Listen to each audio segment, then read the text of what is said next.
Bonjour ou bonsoir. Aujourd'hui, je t'invite à méditer. Si toi aussi, parfois tu te sens sans énergie, fatigué de vivre, ne pas trouver d'issue, penser que c'est une fatalité, qu'il n'y a peut-être plus rien à faire, juste à subir. Et toi, où en es-tu? Je t'invite ici à méditer. Installe-toi confortablement. Crée le calme dans l'esprit. Détends le corps et ouvre ton cœur.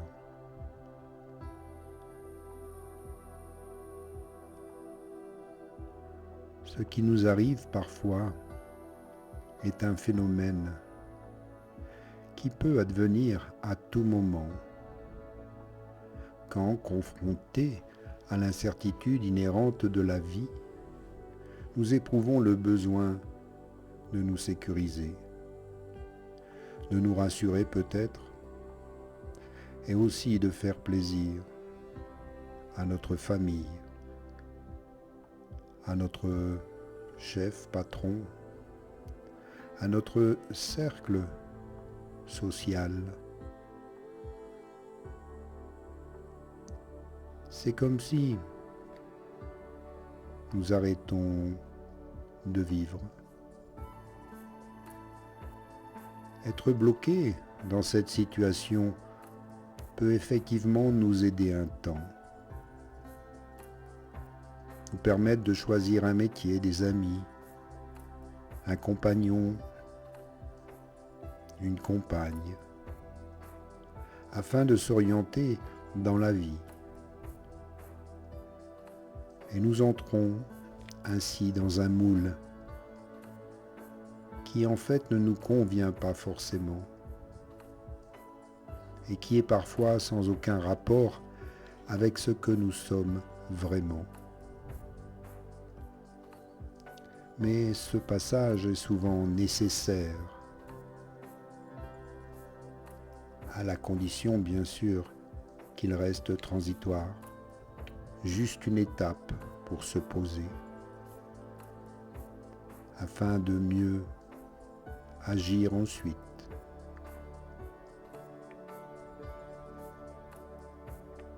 Car si cette vie n'est pas pour nous ou pour vous,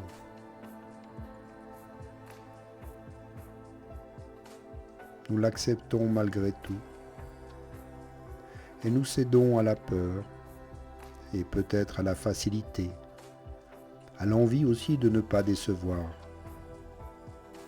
Et ainsi nous restons prisonniers de ce moule, enserrés par un garrot qui nous coupe de notre propre vie. Et un jour, nous avons l'impression qu'il est trop tard. Nous avons trop attendu. Nous avons essayé de résoudre notre problème en l'affrontant. Et nous n'y avons pas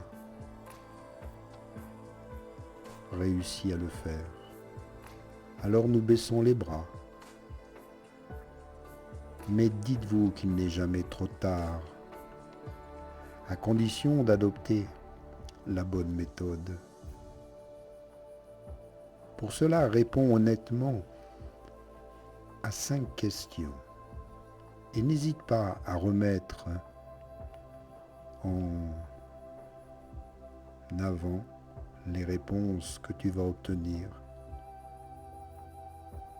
N'hésite pas non plus à recommencer pour affiner tes réponses. Car au début, tu peux avoir du mal à accepter la vérité qui se révèle à toi. Mais cette douleur va être nécessaire pour te réveiller, pour atteindre ta libération.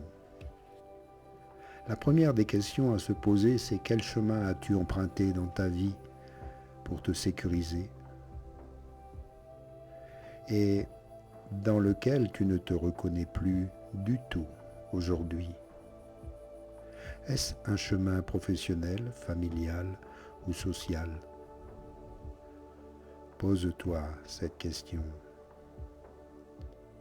et prends la première réponse qui te vient à l'esprit. Prends-en note. La deuxième question, c'est le fait de rester sur ce chemin, bien qu'il ne te corresponde plus du tout. Est-ce qu'il continue à te sécuriser? Ou au contraire est-il en train de te nécroser, te détruire, t'affaiblir? Autrement dit, ce garrot qui a été salvateur à un moment de ta vie, est-il en train maintenant de t'étouffer? Parfois, souvent ou toujours? Réponds aussi à cette question franchement et prends note de la première réponse. Troisième question. As-tu réussi à créer un lien positif qui permette à ce garrot de parfois se desserrer? Cela peut être un hobby, une échappatoire, un engagement associatif, une relation, une amitié, des envies, quelque chose qui t'apporte de la joie et t'aide à te sentir un peu plus autonome et moins indépendant. Là aussi, prends note de ta réponse. La quatrième question est, quand tu pratiques l'activité ou lorsque tu rencontres la personne citée dans ta réponse précédente, ressens-tu un mouvement de la vie qui s'empare de toi? Décris ce mouvement en quelques mots et prends note de ta réponse.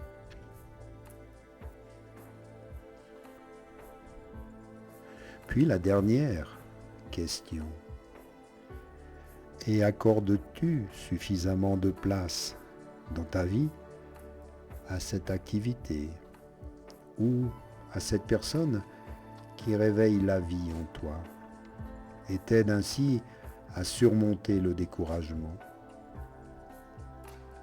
Quelle place supplémentaire pourrais-tu lui accorder?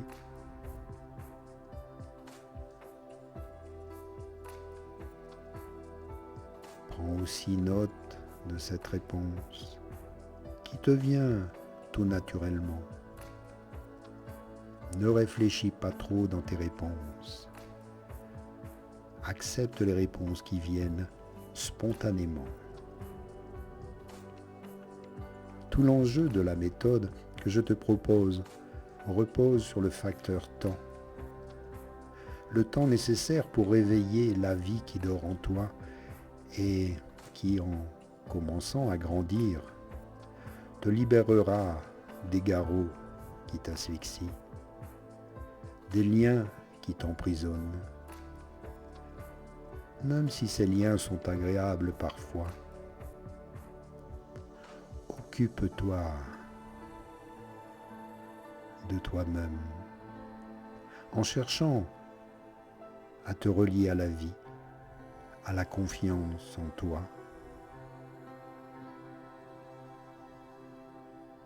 Le fait de changer certaines choses, d'y mettre tout ton cœur dans un nouveau projet, une nouvelle aventure.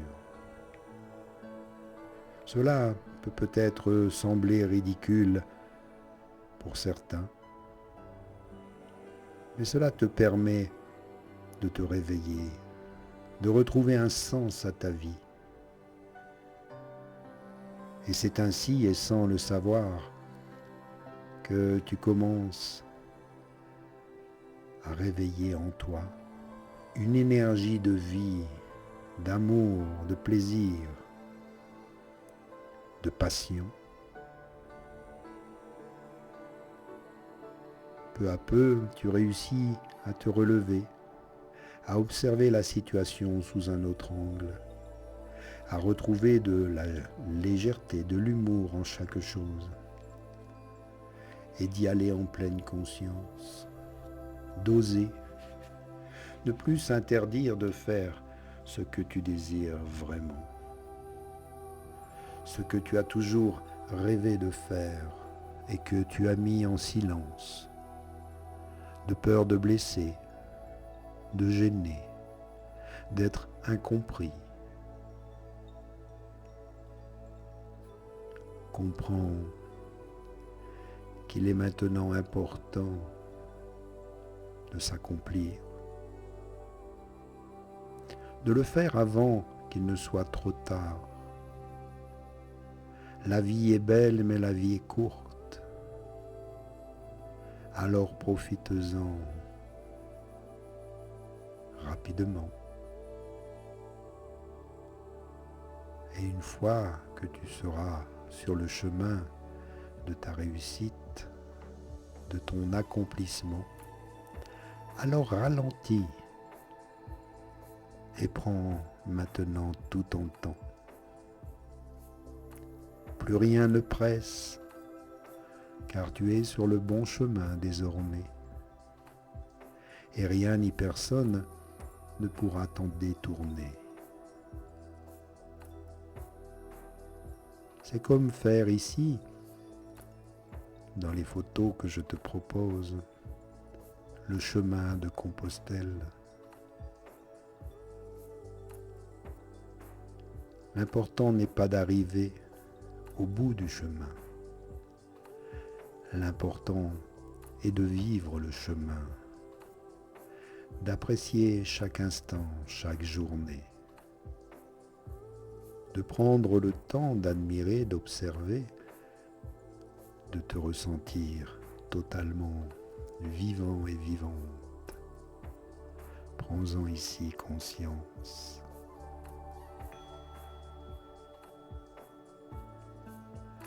Merci à toi pour cette belle méditation. Agis toujours pour toi-même et en confiance.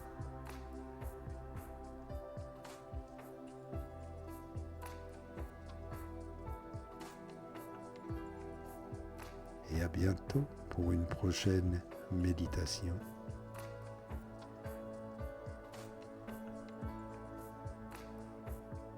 Et moi, je te remercie pour ton écoute.